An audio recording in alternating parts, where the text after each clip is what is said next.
আসসালামু আলাইকুম। পাওয়ার প্রেজেন্টস ক্রিক টকে সকলকে আমন্ত্রণ। সাকিব আল হাসান, তামিম ইকবাল, মুশফিকুর রহিম, মাহমুদুল্লাহ রিয়াদ, মাশরাফি বিন মুর্তজা এই ক্রিকেটাররাই বাংলাদেশ ক্রিকেটের স্ট্যান্ডার্ডটাকে আপলিফট করেছেন, বাংলাদেশ ক্রিকেটের স্ট্যান্ডার্ডটাকে সেট করেছেন, ক্রিকেটের ব্র্যান্ড ইমেজটাকে বাড়িয়েছেন। একটা সময় তো আমরা 5 বছর কোনো ম্যাচই জিততে পারিনি, আমাদেরকে জেতা শিখিয়েছেন এই ক্রিকেটাররাই। অনেক সময়ই মুশফিকুর রহিম এবং মাহমুদুল্লাহ রিয়াদ কোন কোন ম্যাচ হারিয়েছেন বাংলাদেশকে সেগুলো নিয়ে অনেক বেশি মাত্রায় গবেষণা হয়, কিন্তু এও ভুলে গেলে চলবে না যে তারাও কিন্তু আমাদেরকে জিততেও শিখিয়েছেন, মানে আমরা যে জিততে পারি এটা তারাই শিখিয়েছেন। তবে এই মুহূর্তে একটা বার্নিং কোয়েশ্চেন, সেটা হচ্ছে পাকিস্তানের সঙ্গে ম্যাচটাই মুশফিকুর রহিম এবং মাহমুদুল্লাহ রিয়াদের শেষ ম্যাচ হওয়া উচিত কিনা ওয়ানডে ক্যারিয়ারে।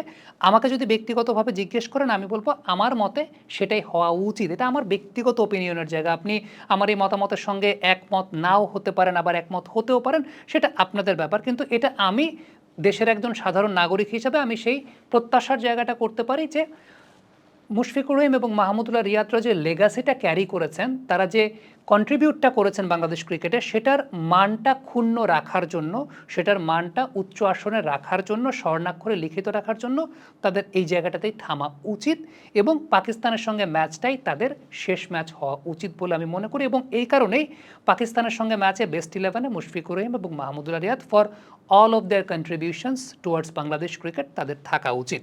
মাহমুদুল্লাহ রিয়াদ অবশ্যই ফর্মে আছেন। লাস্ট 5 ম্যাচ যদি আপনি চিন্তা করেন, লাস্টের ম্যাচটা বাদ দিলে তার আগের 4টা ম্যাচ যদি চিন্তা করেন, বেশ ভালো ক্রিকেট খেলেছেন। তার ফিরে আসার গল্পটাকে আমরা সাধুবাদ জানাই।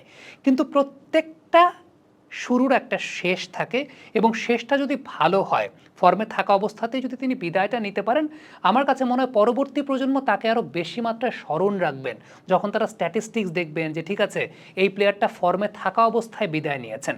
মুশফিকুর রহিম, তারও কন্ট্রিবিউশনের জায়গাটা অস্বীকার করার কোনো কিছু নাই, তবে এই মুহূর্তে ব্যাটটা ঠিকমতো কথা বলছে না তার। এখন এই জায়গাটা যদি আরও কন্টিনিউ রাখেন তারা, হু নোজ, আরও খারাপ হতে পারে। সো আলটিমেটলি এই জায়গাটাই আমার কাছে ব্যক্তিগতভাবে মনে হয় যে এই জায়গাটাই থামা উচিত।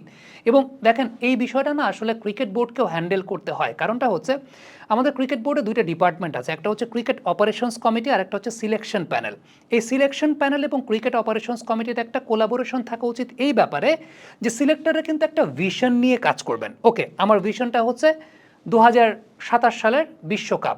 তো 2027 সালের বিশ্বকাপের জন্য সিলেক্টররা ভিশনটা সেট করবেন, আমার এই এই প্লেয়ার দরকার, আমার এই এই প্লেয়ারকে দরকার নাই, বা এই এই টাইপের প্লেয়ার দরকার, এই এই টাইপের প্লেয়ার দরকার নেই।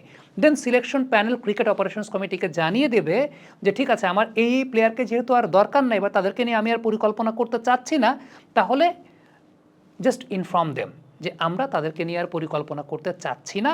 এখন যেহেতু চাচ্ছি না, তো ডিসিশনটা এখন তাদেরকে নিতে হবে। আমরা তাদেরকে সসম্মানে সেই পথটা সুগম করে দিতে চাই, আমরা সসম্মানে সেই গোল্ডেন হ্যান্ডশেকটা করিয়ে দিতে চাই, আমরা তাদেরকে সসম্মানে ধন্যবাদ জানাতে চাই because of their contribution towards Bangladesh cricket. তবে সিলেক্টরদের একটা ভিশনের জায়গা থাকতে হবে আসলে। এখন সিলেক্টর যদি ভিশনটা রাখেন এরকম যে না, 2027 ওয়ার্ল্ড কাপেও আমরা সত্যিকারের অর্থে তাদেরকে নিয়েই চিন্তা করতেছি, সেটা সিলেক্টরদের ব্যাপার, তখন আর কোনো কিছু বলার নেই। কিন্তু সিলেক্টর যদি একটা ভিশন সেট করেন যে ঠিক আছে আমরা একটা নিউ ডাইমেনশন ক্রিকেট টিম গঠন করতে চাই, আমরা 2027 বিশ্বকাপকে কেন্দ্র করে আমরা এমন কিছু করতে চাই যেটা আমাদের এই টাইপের প্লেয়ার না, আমাদের এই টাইপের প্লেয়ার দরকার, তখন তাদের জানিয়ে দেওয়াটা আসলে খুব উচিত যে আমরা কিন্তু তোমাদেরকে নিয়ে আর পরিকল্পনার জায়গাটা করছি না। তো এখন তোমরা তোমাদের ডিসিশনটা যেন আমরা এখানে অ্যারেঞ্জ করি যে আমরা সসম্মানে তোমাকে সেই বিদায়টা দিতে চাই। আমার কাছে মনে হয় সিস্টেমটা এরকমই হওয়া উচিত। এবং সিস্টেমটা আমাদের এখানে হয় কি যে অবসর নিয়ে প্রচুর জল খোলা হয়। ইটস গুড যে তামিম ইকবাল খান জানিয়ে দিয়েছেন আগে ভাগে, টি-20 থেকেও ধরেন 2022 সালে তিনি জানিয়ে দিয়েছিলেন। তাও আমার কাছে মনে হয় যে 21-এর পর একটা বছর তিনি সময় নিয়েছেন, আর সেই সময়টা হয়তো বা প্রলং হয়েছে। এই টাইমের মধ্যে আমরা হয়তো বা আরও ক্রিকেটারদেরকে একটু শানিত পরিচালিত করতে পারতাম। দেখেন আপনি হয়তো বা বলবেন যে বিকল্প কই, বিকল্প তৈরি করে নিতে হয়। আমরা পাওয়ার জেনারেশন, শক্তি চুমুকে অ্যাকশন, পাওয়ার চুমুকে অ্যাকশন।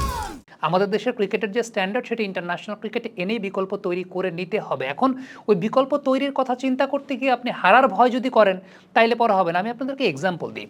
গত বছর 2024 সালে ইন্ডিয়া টিম শুভমান গিলকে ক্যাপ্টেন করে জিম্বাবুয়েতে টি-20 সিরিজ খেলতে পাঠিয়েছিল। সেই সিরিজে হার্দিক পান্ডিয়াও ছিলেন না, সূর্য কুমার যাদবও ছিলেন না।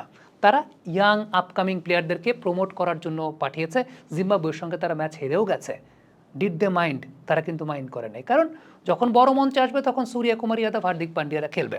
ইনফ্যাক্ট আপনি যদি চিন্তা করেন ওয়ানডে ক্রিকেটের কথাও, তাহলে ওয়ানডে ক্রিকেটের পাইপলাইনটাকে সমৃদ্ধ করার জন্য ইন্ডিয়া যে কাজটা করেছিল, শ্রীলঙ্কার সঙ্গে যে সিরিজটা, সেটা তারা রোটেশন পদ্ধতিতে সিনিয়রদেরকে খেলিয়েছে। শ্রীলঙ্কার সঙ্গে কিন্তু 3 ম্যাচের 3টা ইন্ডিয়া হেরেছিল। শ্রীলঙ্কার সঙ্গে ইন্ডিয়া এই বছরটাতে 3 ম্যাচের, মানে গেল বছরটাতে 3 ম্যাচের 3টা ওয়ানডে হেরেছে। But did they mind? তারা তো মাইন্ড করেন নাই। চ্যাম্পিয়ন্স ট্রফির মঞ্চে এসে সব সিনিয়ররাই খেলছেন বা ওইভাবেই খেলছেন। এখন ফ্যাক্টের জায়গাটা হচ্ছে এই জায়গাটাতে যে আপনার ভিশনটা আসলে কি, ওই ভিশন অনুযায়ী গেছে। সামনে জিম্বাবুয়ের সঙ্গে সিরিজ আছে বাংলাদেশের।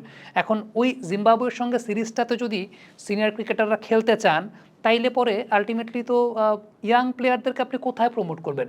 ইয়াং প্লেয়ারদেরকে সরাসরি আপনি অস্ট্রেলিয়ার সঙ্গে নামিয়ে দেবেন, সরাসরি নিউজিল্যান্ডের সঙ্গে নামিয়ে দেবেন? তার চাইতে এই ইয়াং প্লেয়ারদেরকে যদি আপনি খর্বশক্তির দলগুলোর সঙ্গে খেলিয়ে প্রিপেয়ার্ড করেন, তাদেরকে রাখেন ওই জায়গাটাতে।